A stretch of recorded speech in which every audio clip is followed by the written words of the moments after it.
Welcome back to Occult Science. This will be the last video on philosophy, but we will get straight into the science in the next video and continue it on from there. But it's very important to understand these concepts that we're going over here, so let's finish this up and talk about Carl Gustav Jung, a world-renowned psychologist, and his influence and writings on the occult.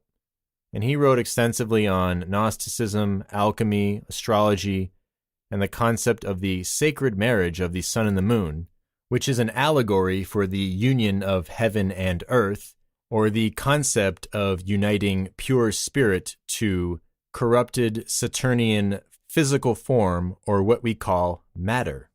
And the figure of Baphomet from Monsieur Alphonse Lévy is the representation of this, because it is profane man or profane material creation that is dualistic, and you are uniting this divine essence to it. And this is what it looks like. It's still pretty ugly. It's trapped in a physical, corrupted, decrepit body that's going to die, but it's still the consciousness of pure spirit, the same as the concept of Prometheus, the divine spirit chained to the rock of matter. And there are tarot cards on the right which express this motif, but we will go over that after we read from Carl Jung on Christianity, pages 215 through 217. And these are all excerpts, but they are all relevant to this idea of Saturn and the demiurge. So we've talked about Zeus's exoteric role as the demiurge, and here we will talk about Saturn. And this whole chapter is on the astrology of the sign of Pisces, and he states that these astrological ideas are quite understandable when one considers that Saturn is the star of Israel, and that Jupiter means the king of justice. Among the territories ruled by the fishes, or Pisces, the house of Jupiter are Mesopotamia, Bactria, the Red Sea, and Palestine. Chiung, which is Saturn, is mentioned in Amos chapter 5, verse 26 as, quote, the star of your God. And this is Israel apostatizing and worshiping Saturn, according to Carl Jung. Continuing, he says, James of Sarug, who is a Syrian Orthodox theologian, says that the Israelites worshipped Saturn.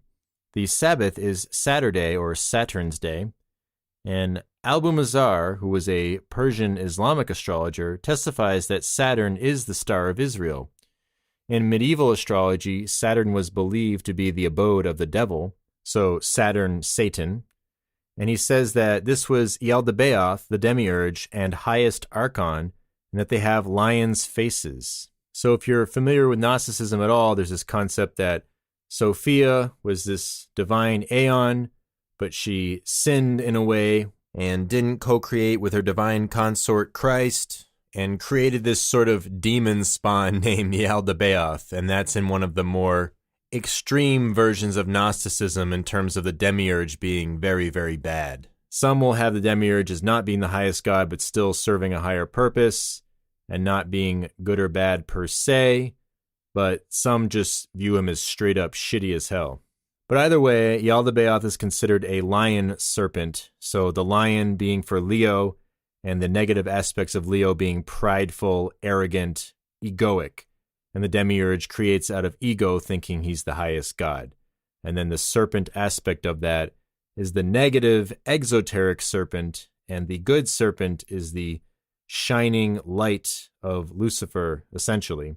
But we'll go over that with the tarot cards in a bit.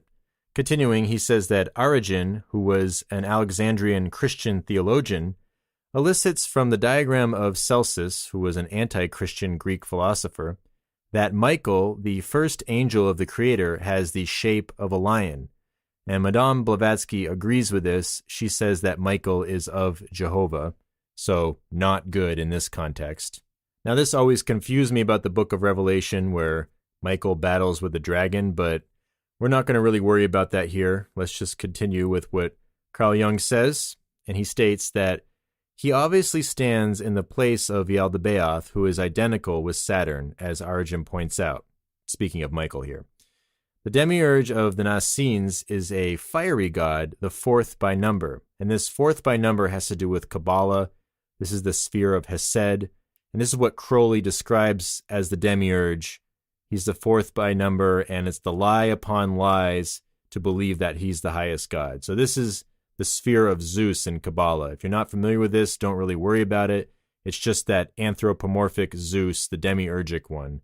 That's sort of code word for that. And if he, hurtles fiery lightning bolts at people, that's the spark of divinity being used in a foolish, egoic way, essentially. And we'll get into that with the tarot cards. Continuing, he says that according to the teachings of Apelles, a renowned painter of ancient Greece, there is evidently a close relationship, and also, it appears, with Yahweh, the demiurge of the Old Testament. So he's lumping all these things together with Saturn. And to differentiate real quick the difference between Saturn and Zeus, the demiurge keeps begetting himself. It's a cycle of death and rebirth. So, Saturn's the demiurge, and then Zeus takes over, and, Saturn devours his own children. So it's kind of this cycle of different creator demiurgic gods throughout time. And that's why there's all these different creation stories. And if they're anthropomorphic, then the occult probably views them as being the demiurge. Continuing, he says, Saturn is a black star, anciently reputed a malefic. This is why in astrology, Saturn and Mars are the malefic planets. And on the Kabbalah tree of life, they're both on the dark pillar, Saturn and Mars, and they're connected. Continuing, he says, dragons, serpents, and scorpions represent Saturn. He goes into a few other animals. And remarkably enough, Saturn's animals also include the ass, which on that account was rated a theriomorphic form of the Jewish god. And this is why when Christ in the New Testament rides an ass or a donkey, this is a symbolic statement of conquering sin, conquering the demiurge, conquering Yaldabaoth, the base desires of man, the material world, all these sorts of things. And the idea of Mithras slaying the bull, you'll see that sculpture at the Vatican. It's the same thing. The bull is this sensuous, earthly, representation of base desires, lusts, and man, and Mithras is this highest concealed sun god, only spirit, stabbing it in the neck, and Taurus rules the neck. And so you're slaying these base desires. You're slaying Yaldabaoth. Same thing with Christ riding the donkey, basically. Continuing, he says, similar traditions can be found in Plutarch, Diodorus, Josephus, and Tacitus, who are all historians. And Sabaoth, the seventh archon, has the form of an ass.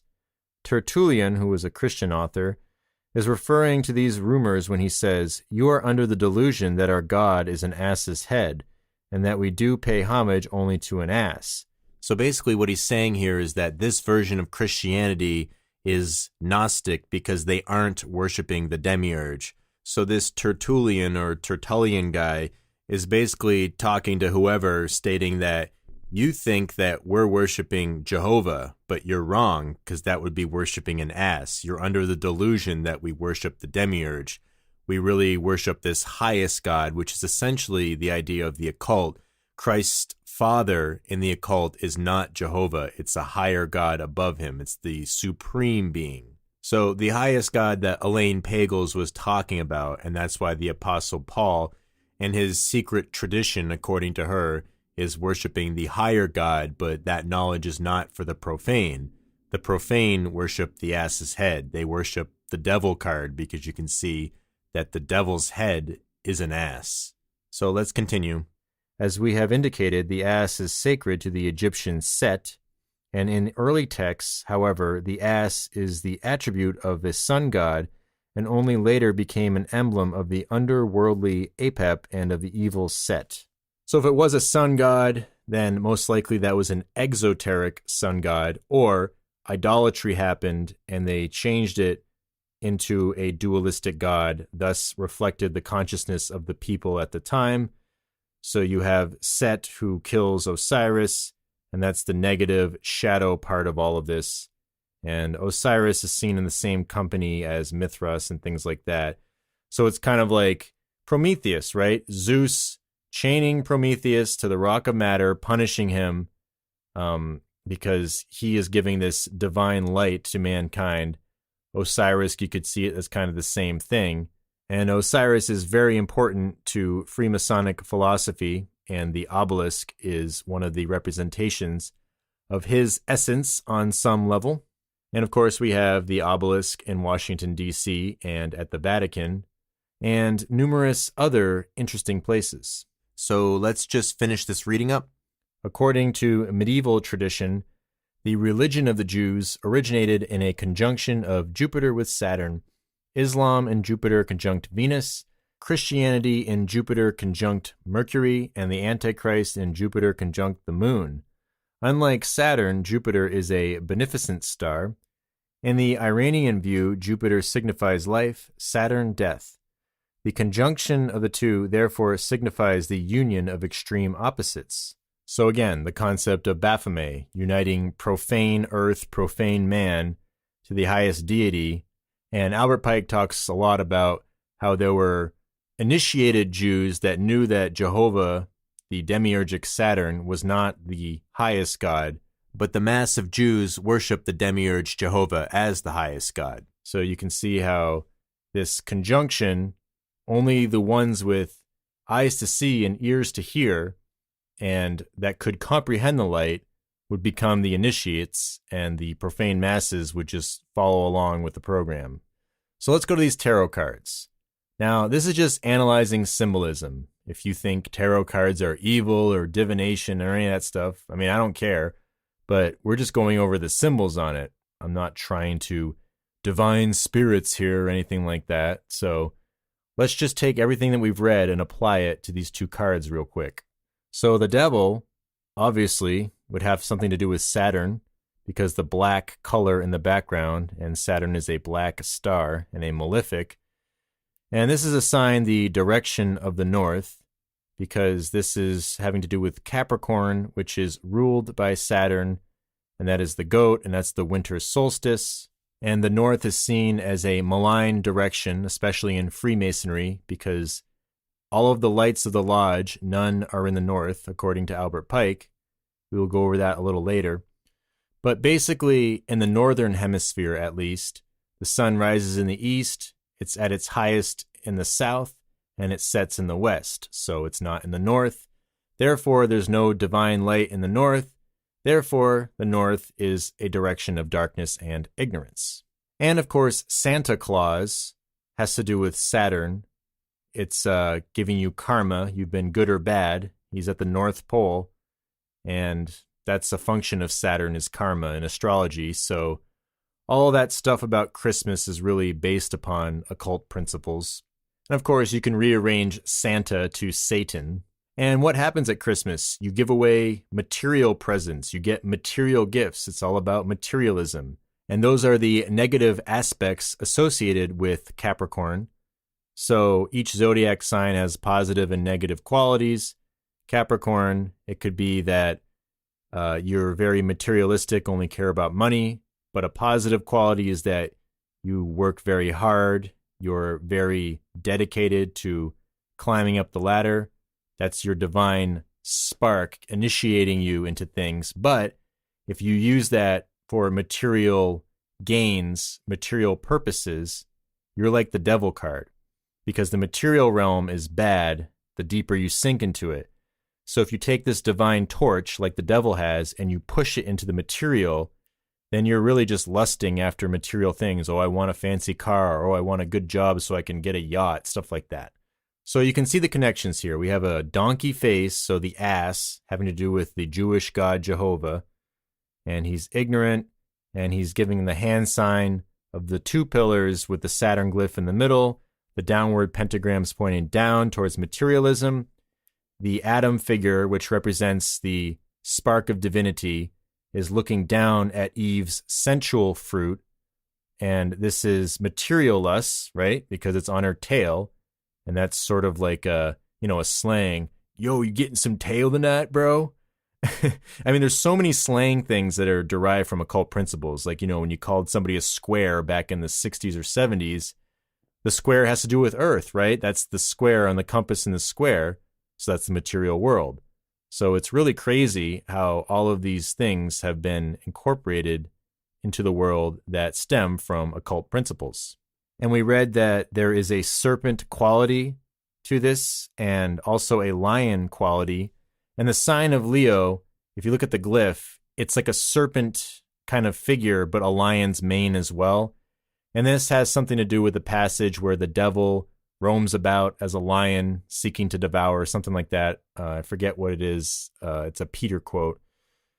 But this is essentially what this means. And if you look at the Temperance card in tarot, there's a brown lion on it. And that's supposed to be for Capricorn because this devil is brown, so earthly, right? The material. And that basically represents that. So when there's a dualistic element, the lion becomes the devil. It has a fiery, divine, regal nature, but when it lusts after material things, looking down at that tempting fruit on the female there you go. And the eagle in antiquity is related to the sign of Scorpio, and Scorpio is seen as a serpent constellation, and that's the constellation that kills Osiris, or kills the king. Ironically, John F. Kennedy was assassinated on the last day of Scorpio, and he was King Kennedy of Camelot, right? But either way, the eagle's legs there, that represents that exoteric serpent. So there you go. The devil card, the extreme picture of darkness, the worst place of materialism and man's nature that it can go. You're at your lowest when you're in line with the devil mode of consciousness. Now let's take that to the extreme opposite and look at the Lover's card, which is the card for Gemini. And you have the male and the female as a reflection of the Gemini pillars. And these are the pillars of Freemasonry, like the North and South pillars, like the North and South towers of the World Trade Center or former World Trade Center. And now they've been merged into one, the Freedom Tower. And we already spoke about the Declaration of Independence and what that represents in the occult, freedom from the demiurge. But of course, that's the secret initiated version. So we have the south pillar of the man, which represents the light, and that comes from this solar angel up in the heavens, in the midheaven, and this is what the midheaven represents in astrology. So let's examine this divine solar angel. Now, if you'll remember, Lucifer was one of the solar angels that descended to enlighten man, according to the Lucis Trust website, the UN Spiritual Foundation. So basically here, you are uniting man with a divine moment of gnosis coming from the solar angel by the woman looking back up at it. So the male, representing deity, is looking at the female, which represents earth, and earth represents man. And so this is where people can get caught up with sexes here. You think, oh, is that representing a woman? But this is an allegory for man, the nature of the earth. So the divine sinful man now has a moment or a spark of illumination, and he's now looking up to the heavens. So deity's looking down at earth, and earth is looking back up at him. And this is sort of an expression of the highest God, the union, the perfect union of androgyny. So you can see the motifs and how they're expressed. And this time, the fruit is up above Eve, and the serpent is the green serpent on the tree. So this is like the serpent in the Garden of Eden, man being freshly created from Jehovah. And now the serpent needs to enlighten him and say, hey, you know what? This isn't the highest God. He wants to trap you in the material realm. Let me illuminate you. And green is a color of Venus. And if you'll recall, the Lucis Trust website stated that Lucifer descended from the planet Venus to enlighten man. So you can see all of these things are connected. And obviously, a more orthodox tradition would view this as the lie of Lucifer, that you can be greater than your maker. Because basically that is Lucifer's essence in orthodoxy. He was created as the most beautiful, intelligent, charming, created being, but he got corrupted by his own pride and thought that he should be the highest. So he is trying to get you to rebel against God in the same exact way that he is. So that just kind of points out the dichotomy or the schism between these two viewpoints of Christianity. And when we get to the theology and cosmology video, we will explain how these two viewpoints can be expressed through the heliocentric globe model and the geocentric flat earth model. So we'll show why there is a theological conflict between these two models. We're not going to touch upon the scientific conflict. That's for all the other thousands of videos on YouTube to discuss. So anyways, slight digression there, but back to these two tarot cards. These are the extreme opposites, like Carl Jung talked about. Now, if we merge these two, profane man with deity, and the Lover's card, again, this is all metaphysical things. This isn't a physical depiction of anything. This is the spiritual consciousness that man can be endowed with. But we have a profane physical body, and so we have to evolve out of that so the body catches up to the spiritual consciousness. So it can be divine enough to have a perfect union with this spiritual host. That's the whole point. So this is why some people talk about transhumanism and what that really means. And that's not a conspiratorial thing. You can see all kinds of different talks on it. Like TED Talks has a lot of things about merging with technology to make human beings more advanced, stuff like that. You can get into that if you want, but just throwing that out there that it is a theme that connects to this. So let's summarize and wrap this up. From what Carl Jung said, the demiurge is Saturn, Yaldabaoth, Satan, Set, Yahweh, Jehovah, the devil, and the temperamental demiurgic Zeus. And this is duality, such as when Saturn conjuncts Jupiter. But this is still a good thing because it creates this conflict, and out of this conflict and being hit with this divine light will come a moment of illumination through chaos. So order out of chaos, chaos being the material world in the base consciousness modality.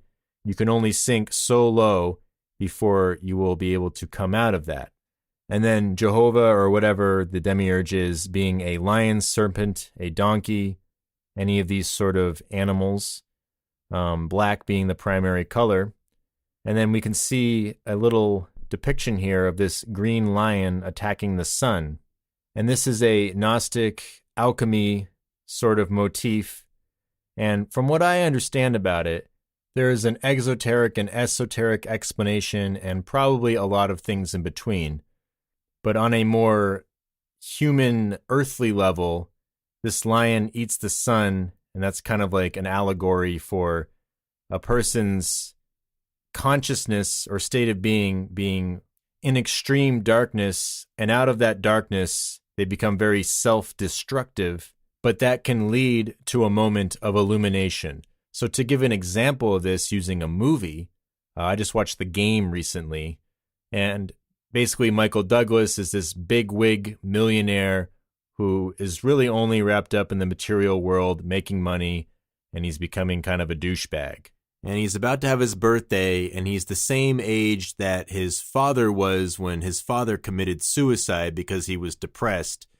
And what's interesting about that is that's sort of like the Saturn figure devouring his young, so like father, like son. And his dad was consumed by the material world, and so he became depressed and killed himself. And those are all attributes of Saturn. You know, devouring yourself, devouring your children, materialism, anxiety, fear, depression, Saturnine qualities, and of course, death. Then his brother signs him up for this quote-unquote game, which is a life-altering experience. And when he meets one of the guys who's gone through the game, he quotes the Bible. It's a verse from John, and John is huge in Gnosticism. And it's, where I once was blind, now I can see, something like that. But basically referring to the demiurge. The demiurge is the blind god, Samael, the blind one. And he's in ignorance or darkness, just like the devil card, right? The deepest point of darkness. And getting to that point can release a spark of divinity through sheer instinct and emotion. And so that's what happens in the movie. He's set up to go to this point where he thinks his bank accounts have been wiped out and he's left for dead in Mexico. And he symbolically comes out of the coffin of death in white clothing, and now his eyes are open. Things are different. And he's searching for spiritual things because he goes back and tries to find the people who did this, but he says he's not motivated by money. He doesn't care about having his money back. He says, I just want to see the wizard behind the curtain. So it's kind of like The Wizard of Oz, and that's a very occult movie, and Oz actually has to do with these two cards. And that gets into Aleister Crowley, the number 77. I don't want to get too advanced here, but basically, The Wizard of Oz is just this little shit, right? So it's this pathetic, ignorant essence, but it pretends it's all big and fearsome, like the lion. So anyways, back to the game. At the end, he realizes that he shoots his brother by accident, and he makes this self-sacrificing descent into matter to fall all the way down, and then he realizes everything's going to be okay. So you can see the Gnostic undertones in that movie, similar to Fight Club, where only when we've lost everything, we're free to do anything, like Tyler Durden says, and he's like burning himself with lye and doing all this crazy shit to get him to not care about material things, right? And if our fathers were our models for God, what does that say about God? Saying the demiurge, who is a paternal force, doesn't care about you, it's only egoic, therefore we must seek something different. So all of that has something to do with this lion concept, this destruction of the ego, and then birthing yourself anew, or on an esoteric level, eating philosophical gold, and then dissolving everything, and then from that, you bring out the true spiritual gold or nature of something. It's kind of convoluted. There's a lot going on with it. I don't really fully understand, but Isaac Newton wrote a ton about this, and we're going to go over a book that explains that, and it is definitely a scholarly book. Like I've said, we're trying to keep it to mainstream, credible sources to display this hidden religion throughout society. But now that we've explained the fundamental principles driving occult Gnosticism, alchemy, and all of these esoteric concepts through these highly decorated people such as Pagels and Jung, we now have the foundation to move forward and apply it to all of the physical sciences that we've come to know, and we will explain that in relation to the shape of the earth in the next video. So thank you, and we will see you there.